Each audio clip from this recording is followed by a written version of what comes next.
Jadi kita persiapkan, setelah 1 hari kemudian kita menepati waktu yang sudah dijadwalkan oleh juru kuncinya, yaitu malaman Jumat, Selasa Kliwon sama Jumat Kliwon. Malamnya ya? Ya, malamnya. Di situ saya melakukan ritual awalnya di Selasa Kliwon. Kemudian saya itu kalau nggak salah mulai masuknya ritual itu habis maghrib lah. Sampailah jam 9, jam 10 itu belum ada datang. Setelah mencapai tengah malam, datanglah yang diundang itu. Datang, dia juga sempat menanya, ada keperluan apa jauh-jauh, katanya memanggil saya. Nah, karena kita mempunyai hajat, saya jawab saya mau minta rezeki. Nah, kata Nyai Ratu, kalau mau meminta rezeki boleh, ini semuanya milik kamu.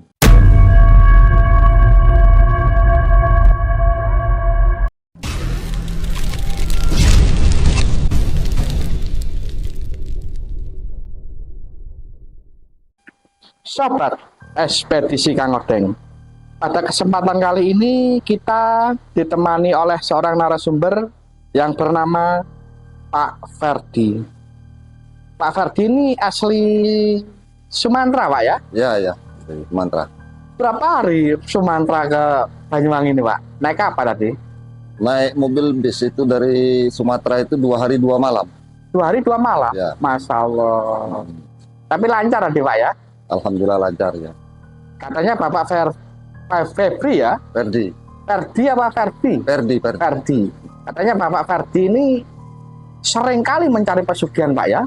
Ya, betul. Sampai berpuluh-puluh kali. Ya. Terus Bapak Ferdi ini pernah mencari pesugihan di daerah Pantai Selamaran. Lamaran ya, betul. Dan beliau mendapatkan uang ya? Ya. Itu awal ceritanya gimana, Pak? Dan tahun berapa dulu? Ya begini Kang Odeng, pada awalnya kita itu kan kenal kawan yang dulunya juga tinggal di Sumatera. Kemudian kita itu kan sama-sama bekerja di suatu perusahaan lah, katakanlah perkebunan. Pada waktu itu kita di perusahaan itu ada sistem komplit termasuk juga kalau yang namanya karyawan itu kan kalau sudah mau ada perkembangan sedikit itu sistemnya sikut-sikutan. Jadi pada waktu itu dengan adanya pikiran nggak sehat lagi, saya memutuskan untuk mengundurkan diri dari perusahaan. Dengan adanya mengundurkan diri itu, disitulah saya merasakan keadaan ekonomi saya semakin menurun. Bingung untuk di keluarga juga, saya juga merasa kasihan dengan anak, dengan istri kan, yang biasanya juga yang namanya penghasilan itu cukup, tapi setelah kita nggak ada pekerjaan, kayaknya ya lebih susah lagi itu Kang. Jadi kawan ada ide, ialah saya diajaklah ke suatu tempat di Pekalongan, di Desa Lamaran, Pantai Lamaran. Kemudian saya berangkatlah bareng teman saya. Di situ perjalanan kita itu pada waktu itu malahan 3 hari 3 malam baru sampai ke Pekalongan. Di Pekalongan kita juga 1 hari itu langsung ketemu sama juru kuncinya. Minta saran gimana caranya untuk mencari solusi lah, katakanlah untuk mencari rezeki, gimana cara menutupi yang namanya ekonomi. Beliau mengasih saran. Nah, kemudian diajaklah ke suatu tempat di mana petilasan Nyai Ratu itu. Kemudian boleh dikatakanlah diikrarkan di situ. Setelah selesai di situ, kita dikasih saran untuk beli ini beli itulah. Saya juga bilang kan, itu berapa biaya? Saya bilang gitu. Kata Pak Juru Kuncinya, ya kurang lebih lah 1,5 juta. Nah, setelah itu saya kasihlah uang 1,5 juta. Saya tunggu berapa jam kemudian, dia langsung keluar ke pasar membelikan untuk rampe lah. Nah itu. Kemudian kita diajak lagi masuk ke situ, diikrarkan oleh Juru Kuncinya. Setelah itu kita dikasih kopelan untuk ritual di rumah sendiri. Nah itu. Diajak masuk kemana itu, Pak? Ke tempat petilasan Nyai Kaji Dewi Lanjar. Nyai Dewi Lanjar. Ya. Itu apa di gua apa di mana itu, Pak? Enggak, itu di Petilasannya itu. suatu tempat seperti perumahan lah, perumahan memang khusus dibentuk rumah. Nah itu. Dekat sama rumahnya Kuncen itu. Dekat. Kurang lebih sekitar 300 meter lah. Berarti nggak di pinggir pantai ritualnya, Pak ya? Itu Juru Kuncinya di pinggir pantai itu, Pak. Kang. Pinggir pantai Selamaran itu. Oh, tempatnya itu di pinggir pantai ya? Iya. Itu. Jadi itu kita dikasih catatan untuk sajennya segala macam, kemudian dikasih juga ramalan. Mantranya lah. Mantranya itu. Jadi pulanglah hari itu juga kita ke ke Sumatera. Kemudian untuk mempersiapkan itu harus mempunyai ruangan kosong itu, Kang Odeng. Kamar khusus. Kamar khusus. Nah, itu. Jadi kita persiapkan. Setelah 1 hari kemudian kita menepati waktu yang sudah dijadwalkan oleh Juru Kuncinya, yaitu malaman Jumat, Selasa Kliwon sama Jumat Kliwon. Malamnya ya? Ya, malamnya.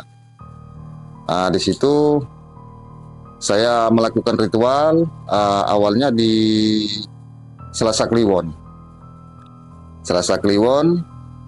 Kemudian saya itu kalau nggak salah mulai masuknya ritual itu habis maghrib lah. Sampailah jam 9, jam 10 itu belum ada datang. Setelah mencapai tengah malam, datanglah yang diundang itu. Datang, dia juga sempat menanya, ada keperluan apa jauh-jauh, katanya memanggil saya. Nah, karena kita mempunyai hajat, saya jawab saya mau minta rezeki. Nah, kata Nyai Ratu, kalau mau meminta rezeki boleh, ini semuanya milik kamu.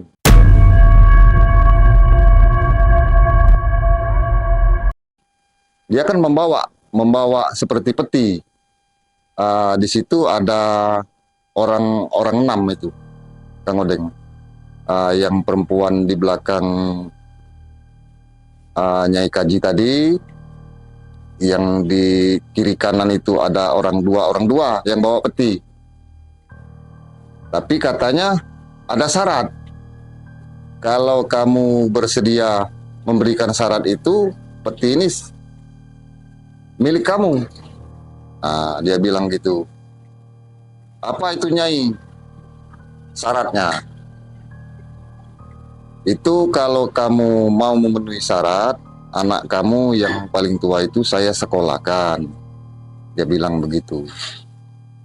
Jadi saya bingung, Kang Odeng, bingung menjawabnya. Ini aku pikir kan, masa saya harus memberikan anak, sementara saya ini kan kepinginnya punya uang itu kan untuk anak dan istri. Nah gitu. Kemungkinan jawaban saya itu terlalu lama, kemungkinan itu tiba-tiba saja hilang. Nah itu. Jadi hilang. Di situ saya bingung. Malam besoknya saya ulangi lagi. Sampailah jatuhnya ke bulan yang akan datang, ke selanjutnya, ke Jumat Kliwon. Itu nggak pernah lagi hadir. Nah, dari situ Kang Odeng merasa hidup saya itu semakin terpuruk. Semakin terpuruk. Kemudian saya itu ada harta yang lainnya habis terjual. Kemudian yang namanya kerja apapun di situ, saya tidak pernah menghasilkan, hanya merasa rugi. Baru mau berkembang, mau usaha, ditipu.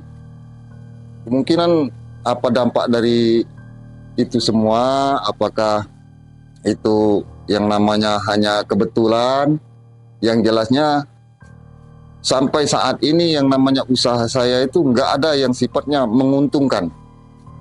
Setiap langkah saya yang namanya dipercaya oleh seorang pengusaha pun sampai jatuhnya pasti ketipu dan ketipu lagi.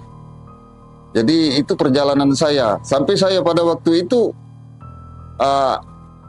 merantau kemana-mana itu sudah nggak pegang uang lagi, Kang Odeng. Jalan kaki itu bukan lagi naik kendaraan, sudah jalan kaki. Kalau diselusuri itu kayaknya dari barat sampai ke timur, itu jalan kaki. Sampai 6 bulan saya di perjalanan.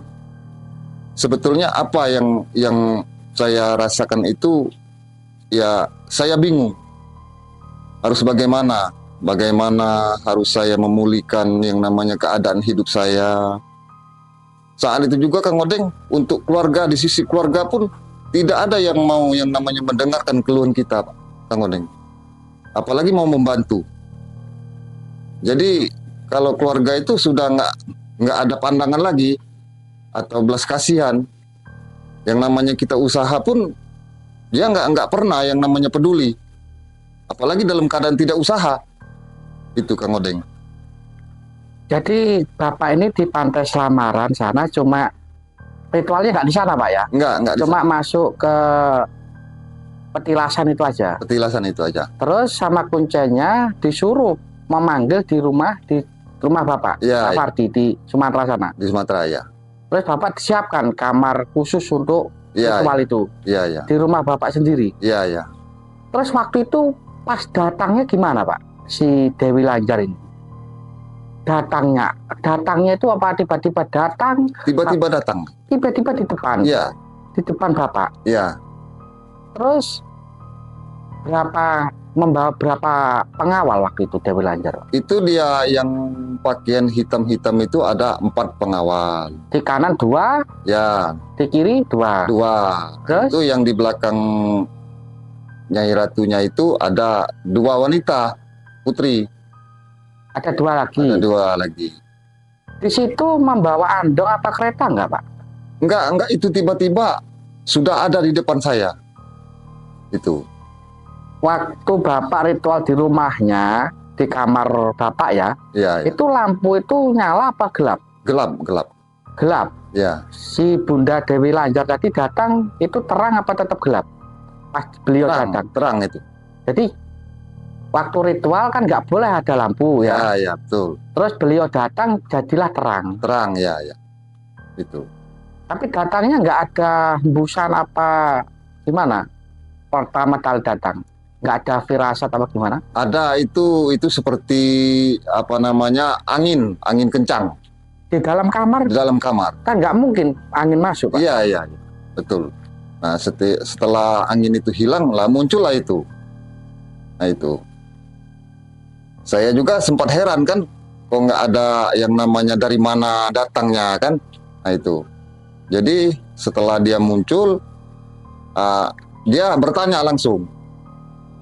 Lah itulah saya jawab bahwa saya mempunyai hajat, ingin minta rezeki. Nah, itu. Karena jawabannya Bapak itu enggak ada, cuma merenung, jadi berarti nolak ya, Pak ya. Nolak, iya. Kalau Bapak ada jawabannya enak, kan Bapak diem mungkin mikirnya terlalu panjang, Panjang. kelamaan, jadi Kelamaan. beliau ya nggak sanggup untuk nunggu. Iya. Perkiraan Bapak waktu itu pas si Bunda Dewi Lanjar ini datang itu durasi berapa menit Pak?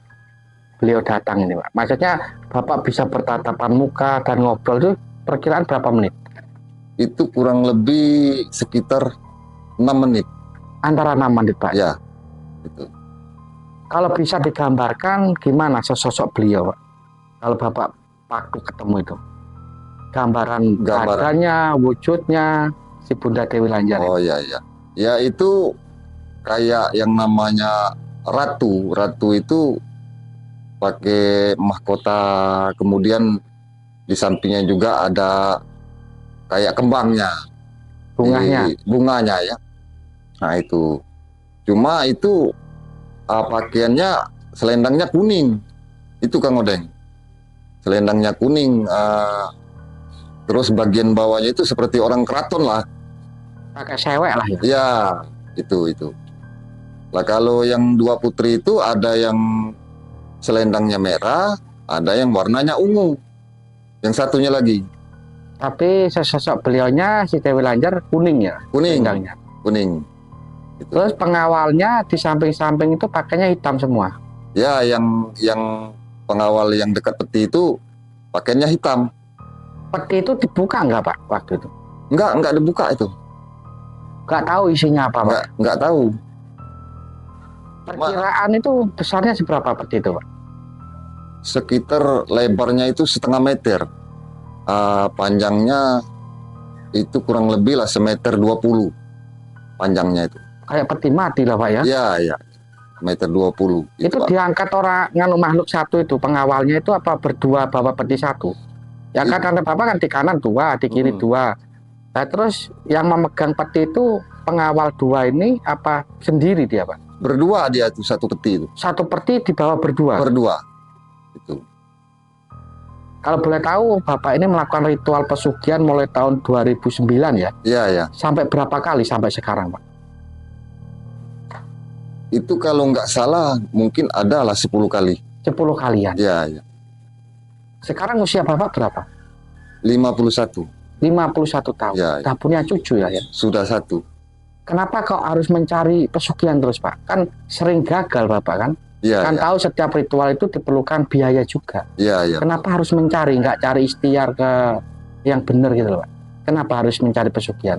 Ya karena gimana Kang Odeng ya? Saya itu untuk yang namanya usaha yang katakanlah jalurnya yang lurus, kayaknya sama juga seperti itu juga, nggak pernah yang dapat keberuntungan.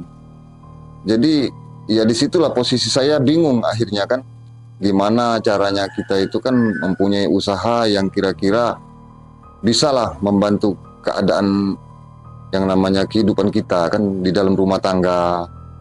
Jadi untuk sekarang ini kita itu mau jalur yang seperti apa, yang namanya usaha ini sudah dilakukan itu. Masya Allah. Ya gitu sobat, kisah dari Pak Ferdi. Ya. Emang sudah banyak melakukan ritual pesugihan lah Pak ya. Iya. Tapi juga belum mendapatkan rezeki lah di situ. Iya. Apa belum berhasil Pak ya? Iya.